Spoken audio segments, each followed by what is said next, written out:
ఇక ఋషికొండపై అన్ని అబద్ధాలే.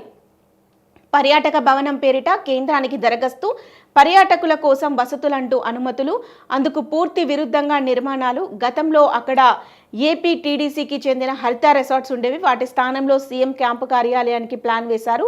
58 గదులు కూలగొట్టి కొత్తగా కట్టినవి 12 గదులే. అవి కూడా జగన్ దంపతులు వారి కుమార్తెలకు. పాత భవనాలు 48,000 చదరపు అడుగుల్లోనే ఉండేవి. కొత్తగా చేసినవి 1,48,413 చదరపు అడుగుల్లో బిల్డప్ ఏరియా చేశారు. పేరుకే 7 బ్లాకులు, నిర్మించింది 5. పర్యాటకుల కోసం వసతులు నిల్. అంచనా వ్యయం 240 కోట్లు, ఖర్చు 500 కోట్లు. అంచనా వేసిందేమో 240 కోట్లట, కానీ ఖర్చు పెట్టింది 500 కోట్లు. ఇది పర్యాటక స్థలం అని వాళ్ళు ఏదో చెప్పుకునే ప్రయత్నం చేస్తున్నారు, కానీ పూర్తిగా జగన్మోహన్ రెడ్డికి ఆయన కుటుంబానికి సరిపడేలాగా విలాసవంతంగా కట్టుకున్నటువంటి ఇల్లులా కనిపిస్తోంది అంటూ కూడా చెబుతున్నటువంటి మాట.